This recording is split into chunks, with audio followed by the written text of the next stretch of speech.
guys, it's Casey, and today we're going to be talking about the LGBTQ+ fantasy and sci-fi books that I have in my collection. So I've been wanting to make a video like this for a while, and I figured there's no better time than Pride Month, so what I'm going to do is I'm going to go through all of the science fiction and fantasy books that I own, and I'm going to let you know which ones have LGBTQ+ representation, mostly in main characters or in side characters. So for the purposes of this video, I'm only going to be pointing out books where the characters are pretty clearly in the LGBTQ+ community, not any ones where it's just like implied or probable. And again, I'm only going through the books that I own, and so there are some that I haven't read that might have that kind of representation in them that I'm just not aware of, but I'll point out ones that I know it's in that I haven't read, or ones that I have read that I'm aware of it in. But I'm standing for this video because I'm just going to start pulling stuff down from my shelf, so let's go ahead and get started. So just starting from my top shelf, basically anything N.K. Jemisin has queer characters in it, a variety of different kinds of representations. But the first is going to be the Broken Earth trilogy. So this is a science fantasy kind of book that follows a couple of different perspectives, a mother, a young girl, and a student. And they live in this world where there are a ton of like seismic and geological events, and this is kind of the 5th season, which is supposed to be like the end of the world, like earthquakes and horrible things happening. But this one's got great representation. It's also an amazing series, 100%. 100,000 Kingdoms, also by N.K. Jemisin, follows our main character who has lived in kind of this more distant part of the kingdom and finds out that she is actually in line to inherit the throne. She comes back and she ends up working with these gods who have been sort of tamed and are kept around the palace to try to figure out if she's going to survive this kind of inheritance trials. Absolutely great series. Also, The City We Became by N.K. Jemisin. This follows the city of New York as it is basically becoming alive. As cities reach a certain level of like population and like cultural distinctiveness in this world, they actually become people, they manifest in these avatars, and this follows the birth of New York City. Something goes wrong and instead it's broken down into avatars for each of the 5 boroughs. Basically, I highly recommend all of N.K. Jemisin's work, just generally speaking. Next would be the Locktoon trilogy, or Gideon the Ninth by Tamsin Muir. So the tagline for this is lesbian necromancers in space. So this is also kind of a sci-fantasy book, a little bit more on the sci-fi side. That follows our main character Gideon as she is trying to escape from kind of the House of the Ninth, where she works as sort of the swordsman and the servant. Eventually she teams up with Harrowhawk, who is the daughter of the rulers of the Ninth House, and she wants to become a member of the Emperor's Immortal Legion of Necromancers, and she wants Gideon to be her swordsman. So this kind of follows that. It ends up being this like weird haunted house mystery style story. It's a lot of fun, but yes, lesbian necromancers in space. Next is Space Opera by Catherine M. Valenti. So this is a sci-fi book where humanity has its first encounter with aliens, and basically these aliens have gone through multiple wars to determine what species are sentient and which ones aren't. So to become part of the galactic community and to prove ourselves that we are sentient, the way they have decided to do that is an intergalactic battle of the bands, and if you can win, you achieve sentient status, and therefore the planet is not going to get destroyed. This is a wild book, and I should really reread it, but absolutely there's also queer representation in this. Next is An Unkindness of Ghosts by River Solomon. Both of the books I've read by them have queer representation in them. This one is about our main character Aster, who works on this ARC ship kind of a situation, and the conditions for the people on the lower deck are terrible. They're used kind of in these agricultural settings, and this follows her as she kind of rebels against a lot of the conditions that she's in and works to provide a better life for those people. Everything that River Solomon writes is very hard-hitting, and it's very, very good, and highly recommend. Next is The Long Way to a Small Angry Planet by Becky Chambers. So this book follows our main character Rosemary Harper as she joins the crew of the Wayfarer, and they get a job to create a wormhole into this area of space that has been previously kind of war-torn and was trying to get into like the galactic government. And so this follows them as they take the year-long trip to that site, and it follows like the crew interactions that go on during that time. And this is basically my favorite book of all time. It's amazing, and there are multiple types of representation in this, but there is definitely a female-female romance kind of at the center, and I love this. Next, we have An Absolutely Remarkable Thing by Hank Green. So this is a science fiction book that follows our main character April May as she stumbles across a statue one day, and she posts a viral video about it. It turns out these statues have popped up overnight all across the world, and she was kind of the first one to document it. And this follows her as humanity works together to try to figure out what these statues are and what they mean, and kind of try to solve this mystery. But April May herself is bisexual, and there are other characters who are LGBTQ+ throughout this series, and I really love this duology. It is honestly a little bit underhyped. Here's one I haven't read, but I know for sure. is The Song of Achilles by Madeline Miller. This is a retelling of the story of Achilles, and I believe there is a romance in here between Achilles and Patroclus. I am pretty sure about that one. I haven't read this one yet, but I know it's absolutely well loved and that it's going to break me when I read it, and I'm so looking forward to it. Next is Saga by Brian K. Vaughan and Fiona Staples. So this is a sci-fi graphic novel series that follows our two main characters who are on opposite sides of a war, but they've fallen in love and had a child. So now this child is absolutely illegal, and so they basically spend this series on the run from their respective home planets.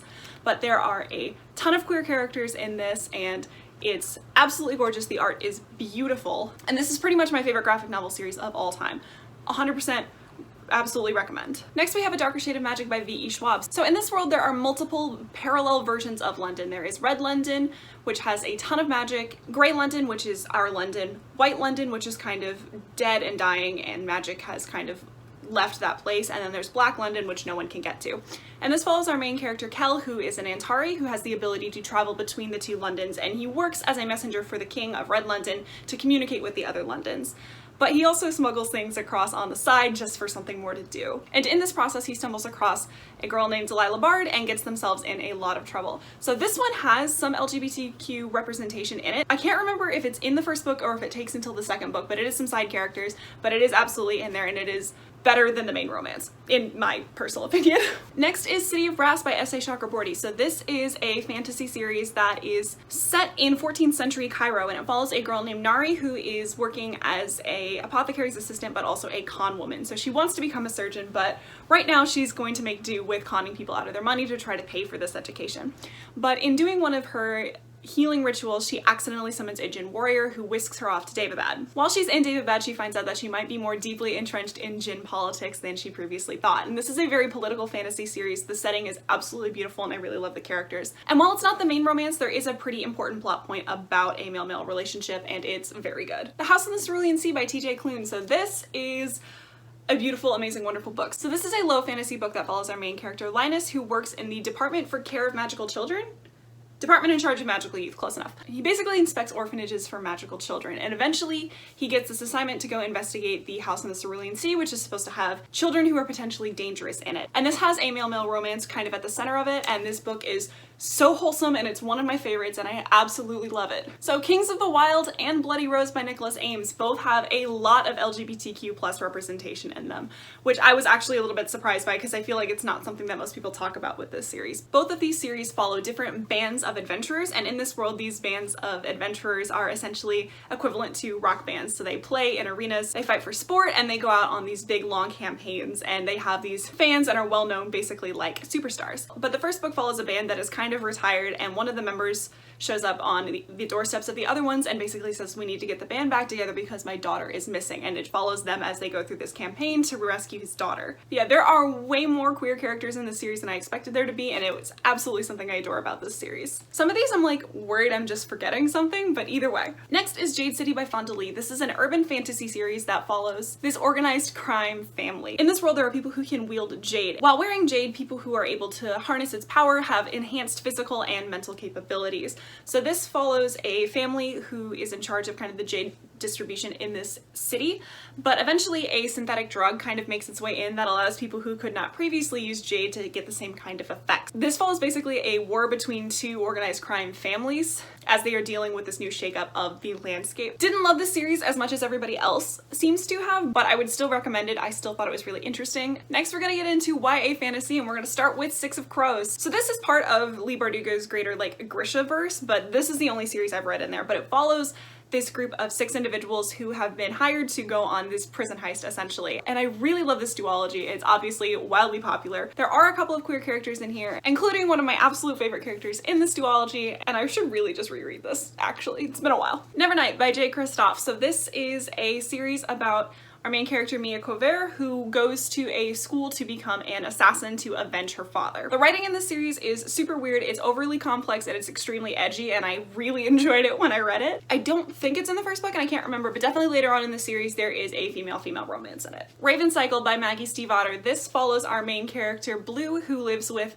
her mother and a group of psychics. She's always been told her entire life that if she kisses her true love, he will die. And she ends up meeting up with this group of boys from a prep school nearby who are trying to find this dead Welsh king that is supposedly buried somewhere here in Henrietta, Virginia. And this is a super like whimsical and weird story. It is one of my favorite series, absolutely. It is a wonderful series and I love it so much. The Diviners by Libba Bray. So this is a series that I didn't absolutely love as much as some other people, but I did have a good time. This follows a group of teenagers in 1920s New York with some supernatural powers as they are working to solve this murder that the police can't seem to solve because it has some weird spooky supernatural elements to it. I didn't love this series as much as everyone else, but I did have a good time reading it and it does definitely fit in this group. So I'm almost definitely missing some, but a quick glance over my shelves and it looks like that's what I've got. So those are all of the sci-fi and fantasy books I own that have LGBTQ plus characters as main or side characters. If there's more on here that I own but just haven't gotten to that point yet or didn't know,